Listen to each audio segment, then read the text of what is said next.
Hello, everybody. We are live today on This Healthy Caitlyn on my founders chat, and we are inviting Chelsie Hodge from Blender Bites today. I'm very excited for this founder chat. I've been looking forward to it for about a few weeks now. I'm very excited to share her story with you. So I do these founders chats about once a month. Make sure you do tune in and get your questions here in the comments so that we can follow up on everything and you get to hear what's happening with the founders here in Canada. If you don't know who I am Caitlyn Vanderhaeghe, President and CEO of KidStar Nutrients. My company was launched in January of 2020 and we make great quality supplements for the entire family. I do these chats about once a month so that we can learn about the other great companies here in Canada and around the world and our founders' stories. So I will give a few minutes for her to jump on, and then we're gonna go ahead with our founders chat. There she is. Hi, Caitlyn. How are you, Chelsie? Good, how are you? Very that good. wasn't too bad, right? Not too bad. Just saying, I'm shocked because the last time we've had a few technical glitches trying to do these, so I'm like, this was amazing. First try, already off to a good start. Perfect. Well, thanks for having me today. Oh, you're very welcome. So everybody, this is Chelsie Hodge. She is you are the CEO of Blender Bites? Founder and CEO, yes. Yeah. Always whenever you hear the word founder and CEO, it's just the all-encompassing. Yes. The person that wears all the hats. Yes. Yeah, exactly. Exactly. So we have some great questions for you today so we can learn all about you and your company. And your background is extremely impressive. And all the other founders that I've talked to have all had the same pain point in their business. And you actually have a lot of experience in the fundraising, capital investment realm. Yeah. So it'd be very interesting to see your take on our founders chat today. Okay, awesome. Yeah. So to get started, I definitely want to know, I've known you for about 5 years now, been following your amazing journey, but let's let everybody else know why you started Blender Bites. How did this become? Yeah. Well, I think I was actually working for a company called Vega at the time, which I'm sure everybody's familiar with in Canada. Huge success story. Making, 2-3 smoothies a day using the Vega protein powder, but also adding in, different fruits and greens and probiotics and all protein and all this different things. And I thought to myself, there's got to be a better way. I had multiple ingredients in my freezer. I had kale that, had gone bad because I went to Whistler for the weekend, and it was just sort of a pain. So I had a red silicone muffin tin that my mom had bought me, and I, pureed all my fruits and greens and everything and poured it into the muffin tin and froze it. And literally the next day popped out this little puck. And I went to Charles and I was like, what do you think about this? And that was before the easy smoothie category even existed in North America.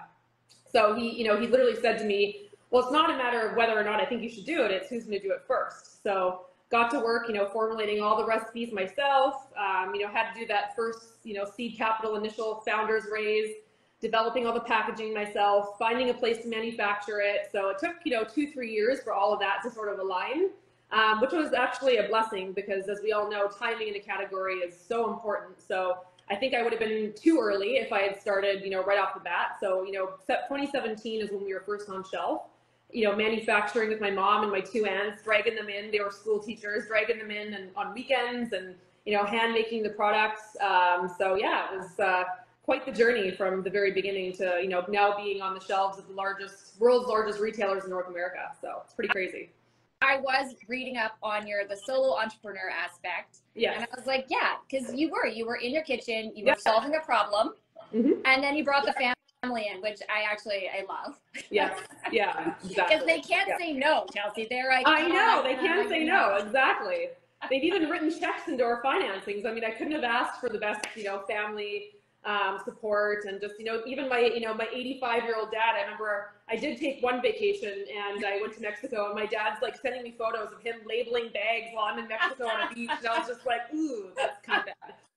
Or you're like, don't rub it in. I'm only taking one vacation. Exactly. Yeah, exactly. So no, I've had incredible support from, all my friends and family, and I mean, when I look back now, it's just like, whew, I can't believe we've made it this far, not even really having the right food safe certifications to be making product, and literally just like best guess scenario every day, but it works. So, got to keep going. There's been lots of times when I wanted to quit, or I should have quit. Well, not should have, but I could have quit that I didn't. And, it really paid off. So, yeah. That's definitely a very entrepreneuristic way of looking at it too, because there are days where it's just like, oh, let's just get through the day, let's get through the month, let's get through payroll, let's move on. And then there's days where you're like, wow, that was an amazing day. I'm so happy I'm doing what I'm doing. I love this.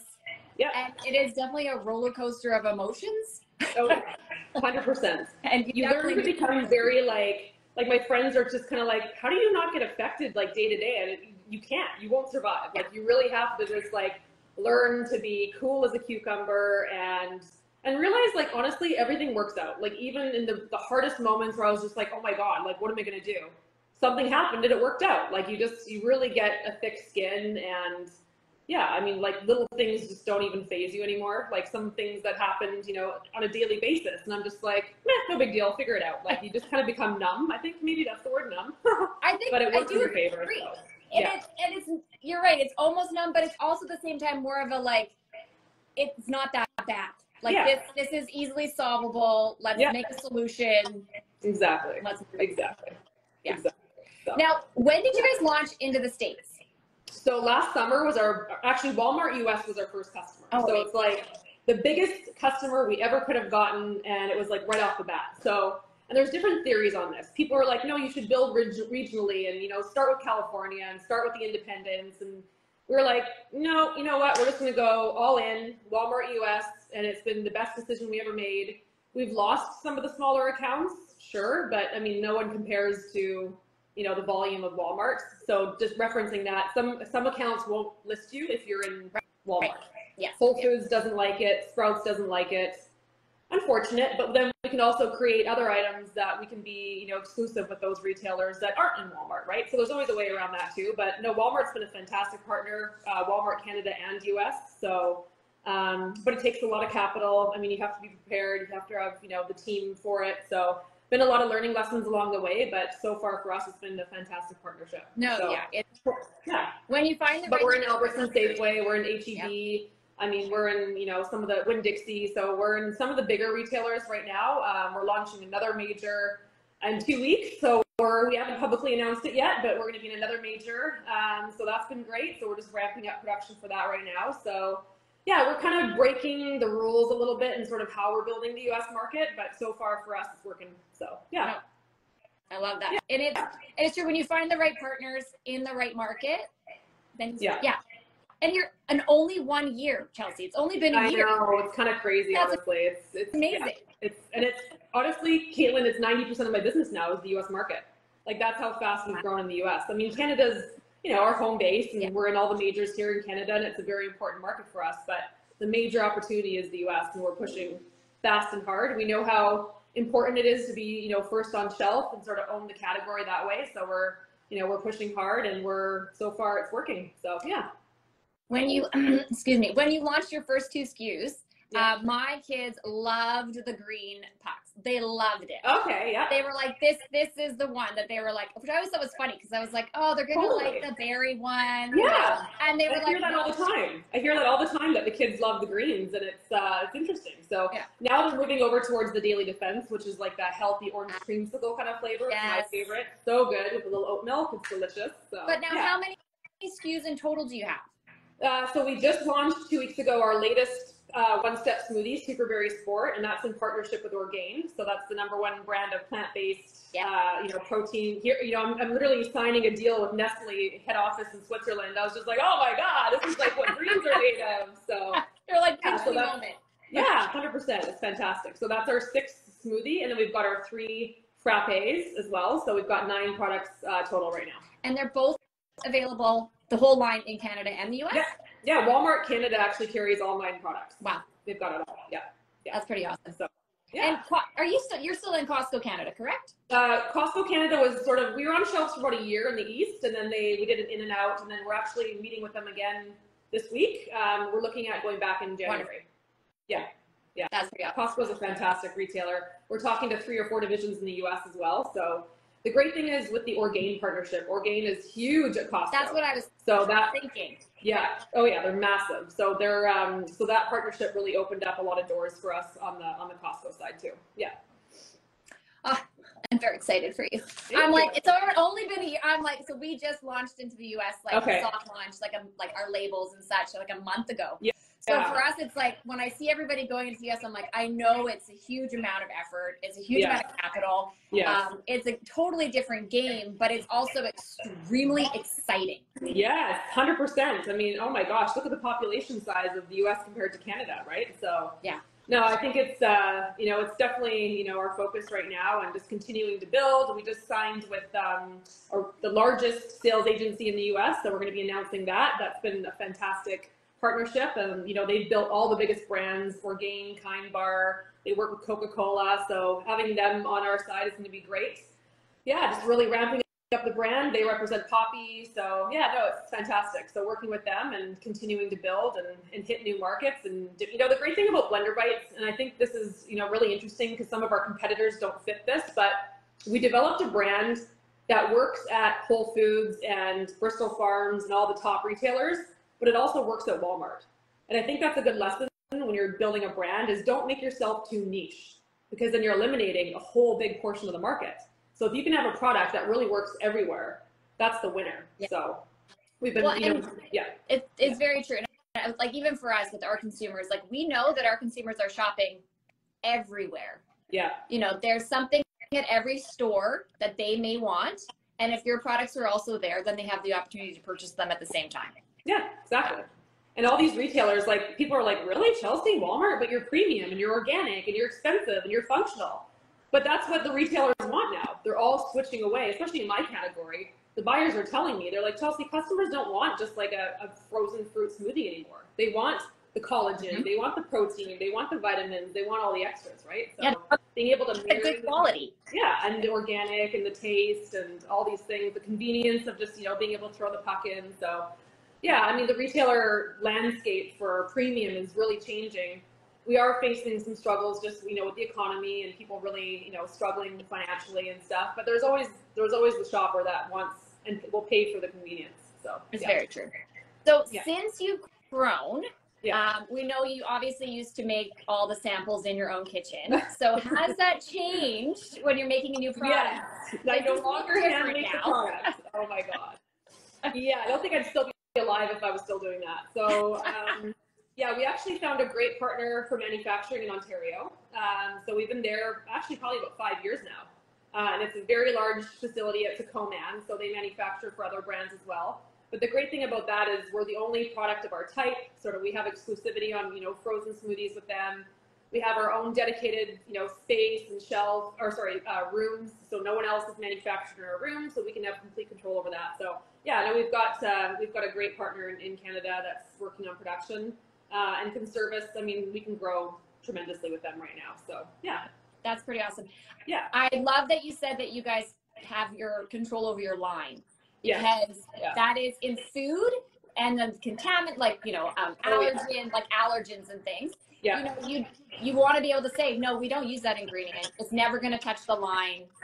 Oh yeah, exactly. Oh yeah, absolutely. And another thing that I really recommend too is, in food, make sure that you're testing for microbes every single production run. Like, we take zero chances. Like, before every production run is released, it's going to the lab for full microbes. Especially for, my category, there's continuous frozen fruit recalls. I mean, it happens all the time. You guys have seen it. Some of even my biggest Canadian competitors have had serious hospitalizations and recalls and stuff. So, knock on wood, that's never happened to us and never will happen to us. We take that very seriously and, we're willing to invest extra money into ensuring, food safety. So that's pretty amazing. Because in the supplement industry, that's a standard. Like, we can't release without it. So some people don't realize that food doesn't have the same regulations. Totally. It's so optional. Like, it's actually kind of mind-blowing when I look back into, like, my early days and when I was doing it. I'm just like, oh my gosh, like, very little food safety sort of regulations, when you're hand making products and selling into retailers. So yeah, I mean, we did everything by the book, of course, but I can imagine that there's a lot of people that don't. Yeah, no. Yeah. I could see it. Yeah, I could see it going another way. But you're right. It's pretty amazing knowing that you're taking the care, the time, doing it right, got the quality. You're going above and beyond. Which is amazing. Yeah, 100%. Totally worth it. So. Okay, so I have some good questions for you. All right. So you've already talked about the process of making the products, what you've got going on that front, and the growth that you're seeing in the next few years. What has been your biggest challenge to date? I think, really realizing how hard it is to make money in this business. There's a lot of talk about, distributors and, you expect $500,000 back from your distributor and you get a check for 10 grand. And you're just like, oh my gosh, the trade spend hits. And it's really, really hard. And especially in frozen because the margins are a lot smaller. So I think, if you're starting a new brand, just make sure you have, the right margin in place from the get-go. Anywhere from starting at 40 to 55 is like where you should be aiming, I think. The unit metrics has been tough for us. We're paying for frozen freight, frozen storage, frozen, shipping. So it's tough. But we're working on that. We're working on getting our costs down wherever we can. I have an incredibly lean team. It's just like myself and, oh dear, sorry. Oh, I didn't realize there was a dog. I'm going to move into a different area. Let me close the window here. Just one second. Sorry. Sorry about that. I didn't know we had the gardeners here. Okay. So yeah, just unit metrics and ensuring that you can actually make some money. A lot of brands in food aren't profitable. I'm sure it's the same in supplements. Nowhere near profitability. But then you're finding yourself in a situation where you're continuously raising capital. When you raise capital, you dilute your equity position. You don't want to be doing that. Even just, raising capital the last 2 years has been utterly impossible, as Caitlyn, and all of our founder friends know. We were lucky that we actually decided to do an RTO and go public in September 2021. And that has allowed us to be able to go out and raise, a lot of funds and continue to raise funds and fund this growth that we're having. So, but yeah, the struggle for capital and the struggle to get profitable is definitely by far my biggest challenges. It's been, say every single person I've talked to has had the same comment is on having enough working capital to grow. Yeah, exactly. Pay yourself, pay your people, and invest back into marketing. That's also the problem. It's just like, okay, well, you get on shelf, but now I don't have money to actually market the product. So how are people going to find out about us? How are people going to know we exist, right? And that's one of the hardest things too. And that's why you look at these massive brands, like look at Liquid Death, look at Olipop. I just read the other day that they finally got profitable at 500 million in sales because they've been reinvesting so much into marketing, but growing like crazy, right? So I think it's important that, that's a bit of an extreme case. But yeah, being able to grow the brand. And that's one of the reasons we brought in Julianne Hough from Dancing with the Stars, a large US celebrity for us. Being public, again, beneficial because we can, give her stock options and give equity, as a way of, bringing somebody on board to help, build the brand. So she's been fantastic. We're being written last week. We were in People Magazine. You're Eating Well, CNN. Like we've been, tons of great coverage because of her. The Superberry Sport Orgain partnership was actually in collaboration with Julianne Hough. So she helped me formulate that product. So we've been really working together on telling the story of the brand as well. So that's been great. But yeah, you have to invest a ton of capital into not only just developing the products, but selling them. Yeah. No, it's true. And you're right. And it's, you're building this all up and that the reward is at the end, but you really have to hold that all up until you get to that point where you do have the profit, where you do see the return and you're like, okay, we've made it. We can take a little sigh of relief. And even proving the concept, like, is it even working? When you launch a product and you launch it, especially when you're innovative and you're first to market and you're doing something different, you think, oh yeah, this is the greatest thing because it's your child. But is it really working? Is there really a demand for this product? Is it being, received by customers the right way? So it takes a couple of years to even prove your concept, and you got to fund it all the way through that too. You do. Yeah. You do. It's always the funding. It's always the funding. Oh yeah. Oh, so I did want to, you kind of touched on it already about the partnership with Julianne and how it's grown and how the company has grown. Do you have any, like, you've gone public, so do you think that there will be more partnerships like this in the future? Is it kind of just wait and see? Anything on the I think so. I definitely, I think there's lots of opportunities to, align with the right people, brand ambassadors, having, getting your message out there. I think it's, again, launching into the US in such a major way. All of a sudden now I'm in 48 states on shelves of Walmart US. And I'm like, oh my God, well, I can't fund marketing efforts in 48 states. What am I going to do? So bringing on Julianne was like a very sort of blanket mass market way of getting our name out. So I think we're always open to different partnerships. And, right now our focus is Julianne, and we just renewed her for a second year. So, but at some point we'll look at others for sure. congratulations on the second year. Thank you. Yeah. Like, she's a huge supporter of like female founded, and she's an entrepreneur herself, and her wine company went public, so she gets the whole capital market side of things. So yeah, we align on a lot of levels, and I think it's just she's here, she's in it to win it, just like we are, and no, we're honored to have her. I love it. Yeah. So have you been part of a program, an accelerator or an incubator or anything like that you found? Okay, it was no. Okay. All right. Well, a lot of times they want to charge you in the beginning, and I'm just like, sorry, like I would love to learn from you and maybe potentially,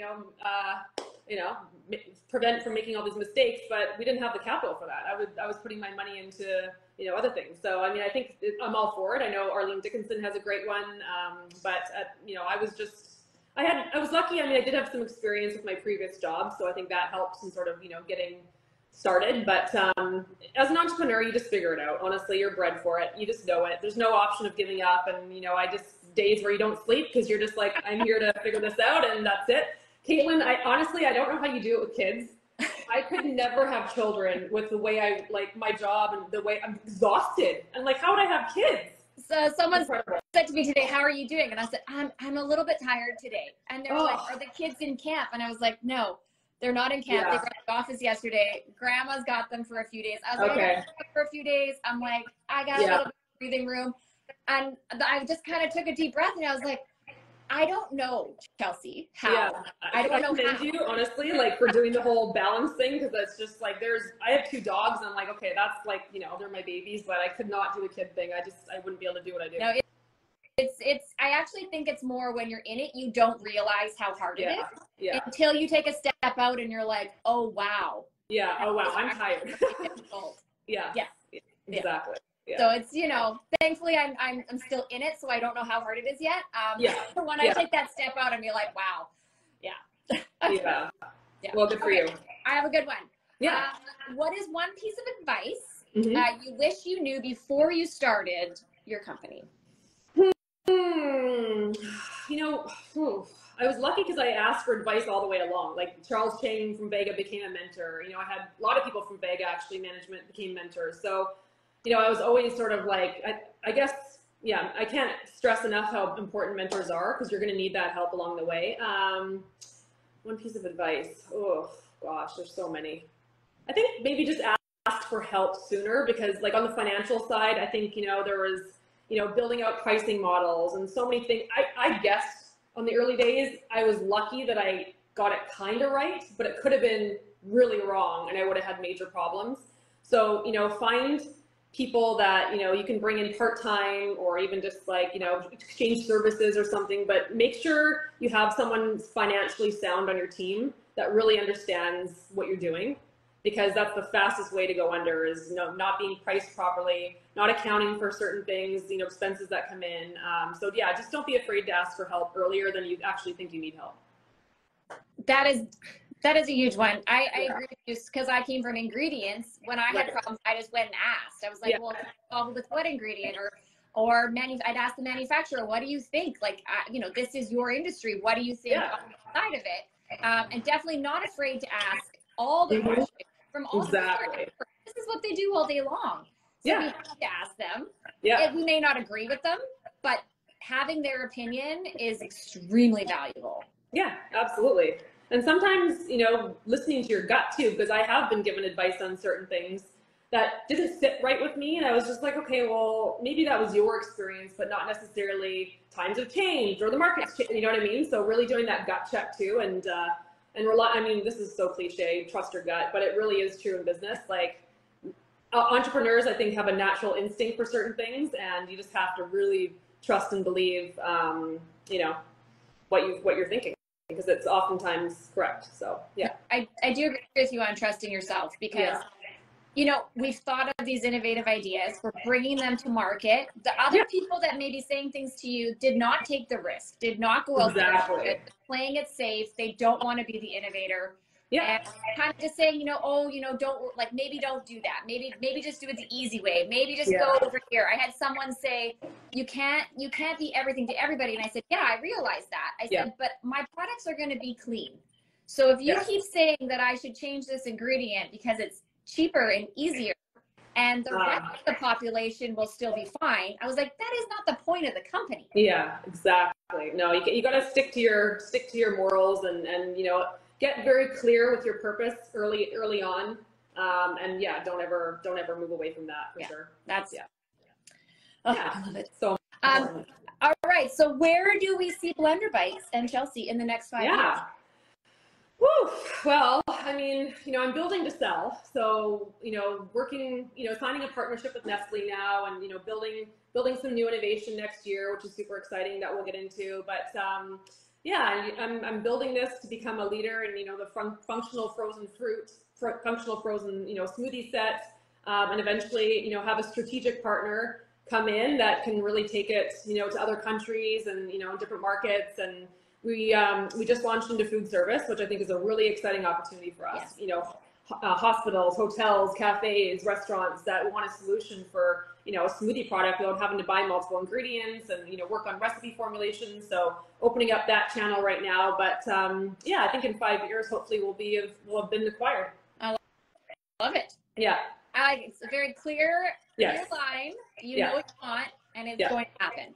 Yeah, and we're moving so fast in the U.S. I think, you know, the magic number for, you know, being acquired is around the $100 million mark. So hopefully in 5 years we'll be doing that, and yeah, we'll find a nice little deal there for us. But you never know. We'll never know. I'm also a serial entrepreneur, and I love to work. I'm so excited to be up at 6 o'clock and be on my computer. It's the best part of my day, other than spending time with my dogs. So you know, I think that's also important because I'm obsessed with what I do, and I absolutely love it. Yeah, loving what you do and being excited for the future is probably the best part about being an entrepreneur. Like that's the thing that's like, no, I like this. I want to do this. People are like, what do you want to do? And I'm like, I want to do this. Yeah. In some fashion for the rest of my life. And I should clarify, Caitlyn, to your audience too, that doesn't really happen the first few years, because I'm like finally at the point now where it's just like I can open up my computer and be like, oh wow, like we were in Time or People Magazine this morning, or oh wow, we got this account, and it's like, you know, millions of dollars in orders. So I think it wasn't always like that. And I think, you know, you work so hard to get to this. Is kind of the reward stage now, where we're finally at this time where like the big exciting things are happening, and then, you know, obviously it makes it so fun. But the first years are not like that. So you just have to work hard to get to that. Like get to that point in time. Yeah, you're right. Okay, yes, those. Yeah. I'd like to pretend those didn't happen. I'm like, no, the frightening beginning is, you know, you wash it over. I once said to someone, entrepreneurship is like having children. Yeah. Like childbirth. You forget how hard it is, and you do it again. And then you're like, what was I thinking? What was I thinking? This is so hard. And you still have wins. You have smaller wins. I mean, I shouldn't say that, because there are smaller wins, you know, when back in the day. And to you at that time, because you just started, those small wins actually feel big, right? So, I mean, it's all relative, I guess. But now it's a very exciting time for us. Yeah. No, it definitely is. I know. I'm following you on LinkedIn and on Instagram and on all the other things. And every time I see it pop up, I'm like, oh, it's so exciting. What's Chelsie doing? Oh, thank you. Yeah. Well, I appreciate that. It's great to have the other female founder support. So no, it's definitely need to be a community. Everyone needs to rally, because you know, and like you said about marketing is expensive, but liking and sharing posts is free. Yeah, totally. Oh yeah, spreading the words. You know, a lot of friends that have, you know, kids, tell your friends. You know, like there's a way of getting the word out that doesn't cost any money. So how do we make sure that everybody that's watching knows how to follow you and find you? Our website's blenderbites.com, Instagram blenderbites, TikTok blenderbites. Handles, pretty easy to find. So give us a follow, and we do lots of giveaways, and, you know, have lots of fun things on our account. So follow the story. We're also public, so we put out press releases, so you can sign up to receive news if that's of interest, or even if you want to become a shareholder. It's a great time to invest. We're traded on the Canadian Securities Exchange, so awesome time to get in and be a part owner. That's very exciting. Yeah. So I want to thank you again, Chelsie, for being here. Thank you. Have an amazing, and make sure everybody that's watching to give Chelsie and Blender Bites a follow on all the social platforms to stay up to date on what is happening with her and the company. Amazing. Thanks everybody for watching. Have a great day. Enjoy the summer. Take care.